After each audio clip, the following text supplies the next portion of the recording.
Today you will find the zeros and sketch the graph of a polynomial function. If we look at our first example, we're just going to practice writing the polynomial in factored form.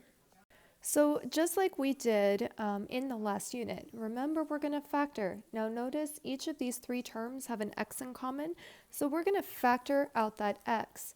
When we do so, we have x parentheses x squared minus 2x minus 15.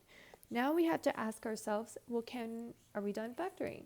And the answer to that is no. We know that factors of 15 that add to give us -2 are x minus 5 and x plus 3. And then we have our factored form. Now I want you to take a minute or two and try the example you try.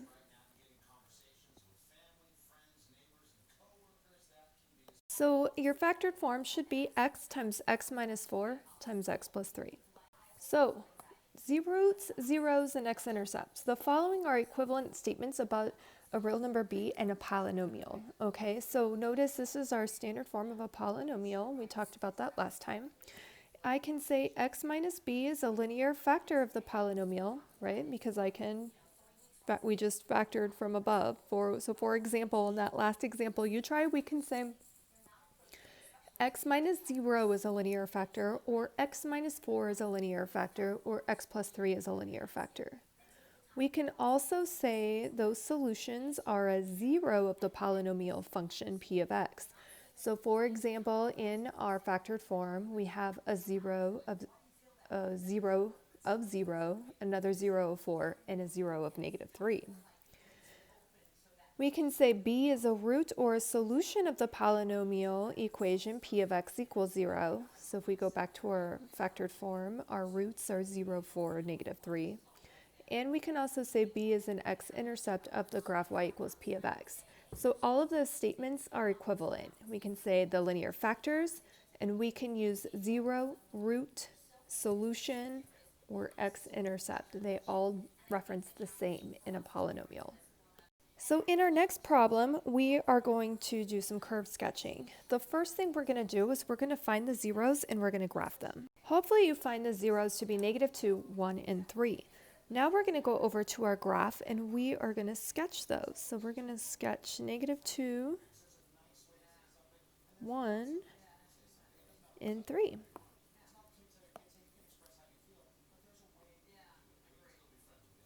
Okay. Now if we go back to our directions, notice we're going to find points for x values in between the zeros. So we're going to do an xy table. And I would probably choose easy points. For example, I'd probably choose when x is 0 because it is in between, right? It is in between -3 and 1. So I'd probably choose 0. And I would probably choose 2 because it is between 1 and 3. So we're going to make that xy table. Notice we have our xy table 0 and 2. If we plug 0 into the original problem, notice we have 0 plus 2 times 0 minus 1 times 0 minus 3. So 2 times -1 is -2 times -3, which is +6. And now we're going to do something similar with 2.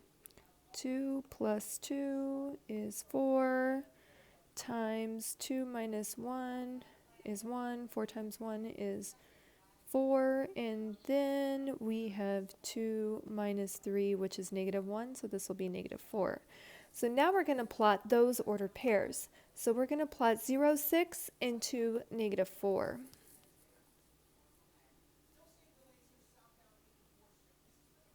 Okay, and we can start to see the shape of our polynomial taking place. If we go back over to our next step, we're going to determine the end behavior, and then we're going to sketch the graph. Well, if you were to remultiply the polynomial together, you're going to have an x times an x times an x, which is going to give us a positive 1x cubed.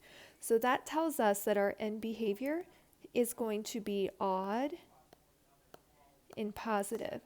Okay, so if we have an odd degree and a positive leading coefficient, then remember we're going to go down to the left and upright. Now, those of you taking pre-calculus or calculus in the future, remember we can also write our left-hand behavior as x approaches negative infinity, our y value approaches negative infinity, and for our right-hand behavior as x approaches positive infinity, the y is going to approach positive infinity. Okay, and all I do for those is if I know it's down to the left, my furthest left 0, I'm going to draw a down arrow, and my furthest right 0, I'm going to draw an up arrow. And we're just going to sketch the curve in between those points. And that's it. That's all you got to do. I want you to take a minute or two and try the example you tried.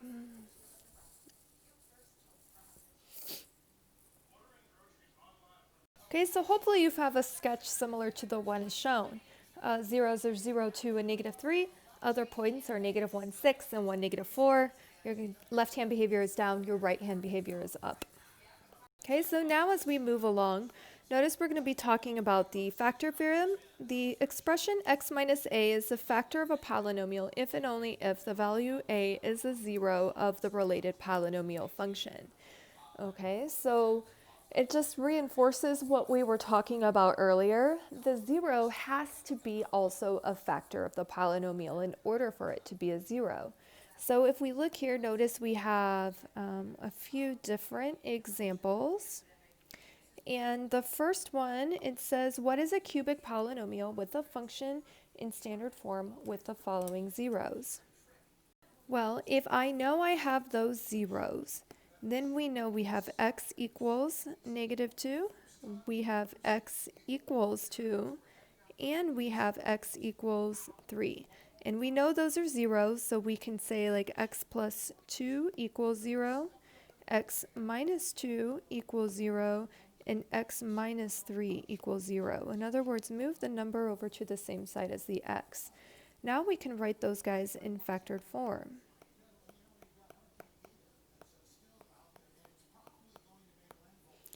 Okay, all that's left for us to do is to distribute. Now I would distribute the first two first.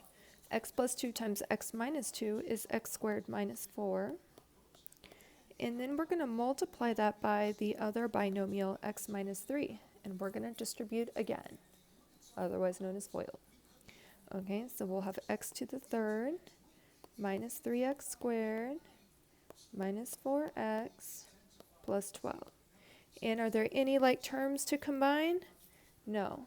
So all we need to add, because it says a polynomial function, we're just going to put a p of x on the end, and that's all we have to do. If we look at the next example, this time it's asking us to write a quartic polynomial in standard form with the zeros negative 2, negative 2, 2, and 3. Well, we're going to set it up exactly the same way we did before. Okay, so notice we have x equals negative 2, x equals negative 2, x equals 2, and x equals 3. Now we're going to move all those values to the left side. And so now what we'll do is we will write those left-hand side, like the x plus 2, x plus 2, x minus 2, x minus 3, as a product of factors. Next, we'll distribute the first two, and I would also distribute the last two. Okay, so we know that x plus 2 times x plus 2 is x squared plus 4x plus 4. And x minus 2 times x minus 3 is x squared minus 5x plus 6. Now we're going to distribute again, the blue with the red. Okay, so when we distribute x squared plus 4x plus 4 times x squared minus 5x plus 6 and combine like terms, we do get a polynomial function of x to the fourth minus x cubed minus 10x squared plus 4x plus 24, and this ends up being our polynomial. Now as we look here, we're going to graph both of the functions. How are they similar and how are they different? Okay, well, we know that the one on the left goes down left and up right. So this is the cubed function, meaning the first example. If we look at the picture on the right, notice we have up to the left and up to the right, which means it's an even degree. This is that quartic example. So how are these guys similar? How are they different? Well, let's look at a sample answer. So notice we have both graphs have x-intercepts at -2, 2, and 3. The cubic falls left and rises right. The quartic rises left and right. The cubic has 2 turning points and crosses the x-axis at -2. The quartic touches the x-axis at -2 and has 3 turning points.